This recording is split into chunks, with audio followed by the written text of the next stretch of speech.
मनीषा जी, सूर्य ग्रहण शुरू हो चुका है, कोई एक ऐसा खास एहतियात जो आप बताना चाहें हमारे दर्शकों को?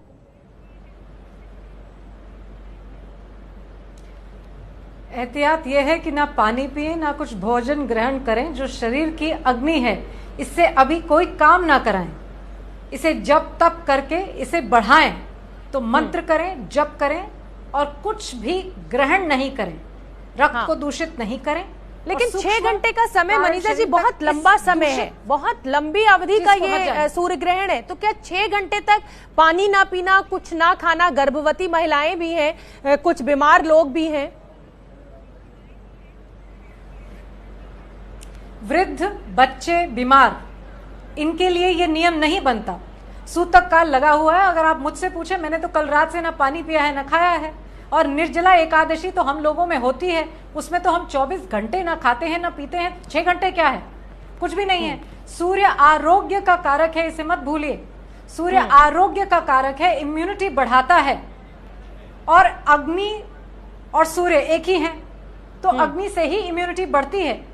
इसलिए ये जो अब लेटेस्ट ट्रेंड है कि बहुत जल्दी जल्दी आप खाना खाएं, उससे आप अग्नि को कमजोर कर देते हैं। करें राजीव जी, इंजीनियर भी हैं, मैकेनिकल इंजीनियर भी हैं और ज्योतिषाचार्य भी हैं।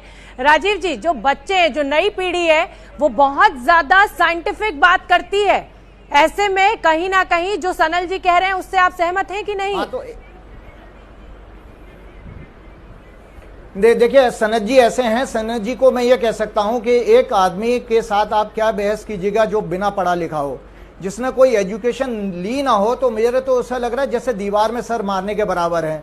ये लोग सब इंटेलेक्चुअली बैंकरप्ट हैं। इन्होंने केवल इतना जान लिया कि कोई ग्रह कितनी दूर है और कितनी रफ्तार से चल रहा है, इसको ही आप मॉडर्न एस्ट्रोनॉमी कहते हो।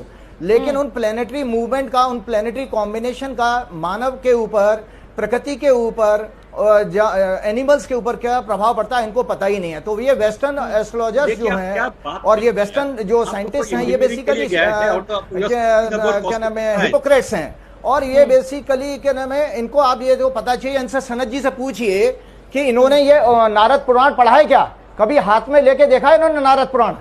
इनसे पूछिए, चैलेंज करता हूं मैं सनत जी को, या तो वहां पर आके शर्म मांगे, टीवी पे पूरा माफी मांगे। इन्होंने नारद पुराण पढ़ा है क्या? इनको पूछिए कि इन्होंने गीता पढ़ी है क्या? इनको पूछिए गीता पढ़ी है क्या? गीता के 10वें चैप्टर में श्लोक नंबर 21 में भगवान ने ज्योतिष को वेरीफाई किया है, वैलिडेट किया है। वो कह रहे हैं कि हे अर्जुन, मैं जो है नक्षत्रों का अधिपति चंद्रमा हूँ और तारामंडल में सूर्य हूँ। विज्ञान की अपनी अहमियत है, विज्ञान की अपनी अहमियत है जी। हाँ, देखिए, बिल्कुल ऐसा है। देखिए, सूर्य को ढकने की बात जो आपने कही, सूर्य को तो बादल भी ढक लेते हैं। लेकिन सिर्फ ऐसा नहीं है। लेकिन हाँ, ये है कि इसमें पूरा जब चंद्रमा बीच में आ गया तो ये कहते हैं ना कि भाई पृथ्वी पर मानव है। आपने कहा था कि लाइफ है वो तो पृथ्वी के ऊपर ही है। अब बुद्धि के बीच में जब मन आ जाता है, चंद्रमा आ गया, तो आपको पता है कि मन जो है हमारे बेसिकली जितने भी हमसे लाइफ में क्राइसिस होती हैं वो हमारा मन होता है। हमारे जो मन की वजह से क्रेविंग है, हमारी जो हम बैड लाइफ स्टाइल है, बैड डाइटरी हैबिट है, हमारा रेस्टलेस माइंड है, हम एजिटेशन है, वायलेंट माइंड है, ये सब हमारी बॉडी में डिजीज पैदा करता है। तो इसलिए ये माना जाएगा भाई बुद्धि को आप प्रधान मानिए। अगर आपके पास इंटेलेक्ट है, विवेक है, तो आप सब कुछ जीवन में हासिल कर सकते हैं। तो ये इस ग्रहण को लॉजिकली ये समझ लीजिए कि बुद्धि के बीच में मन आ गया है और हम सबको कोशिश होनी चाहिए कि भगवान के साथ जुड़ के, भगवान की शरण में जाकर मंत्र जाप करके बुद्धि को पावरफुल करें। बिल्कुल, बुद्धि को पावरफुल। जी, जैसा कि मैंने पहले भी कहा है, 2020 एक खंड प्रलय का समय यहां से शुरू होता है। ये कहानी 26 दिसंबर के सूर्य ग्रहण से शुरू होती है और अब फिर वही सूर्य ग्रहण आ रहा है। और ये सिर्फ एक सूर्य ग्रहण नहीं है। इस समय कहानी ये समझनी पड़ेगी, पहली बात कि ये 2 चंद्र ग्रहणों के बीच में आ रहा है। दूसरी बात कि जो इससे पहला चंद्र ग्रहण है उसमें 15 दिन का डिफरेंस है। शास्त्र ये कहता है, वराह मिहिर की बृहद संहिता ये कहती है कि 15 दिन पहले पक्ष के शुरू में चंद्र ग्रहण का आना और पक्ष के अंत में सूर्य ग्रहण का आना विश्व के लिए घातक है।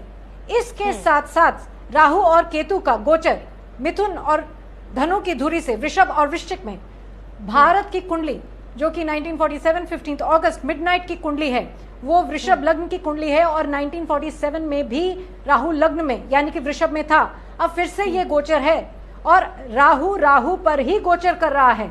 और ये गोचर अगर हम साइंटिफिकली देखें, पहले सालों का देखें, 1947 का पार्टीशन, क्योंकि मैंने आपको बताया कि राहु हिंदुस्तान की कुंडली में लग्न में है, तो पार्टीशन की जो ब्लड शेड था, जो पार्टीशन का, उस समय भी राहु लग्न में वृषभ में ही गोचर कर रहा था, फिर से वृषभ में गोचर कर रहा है।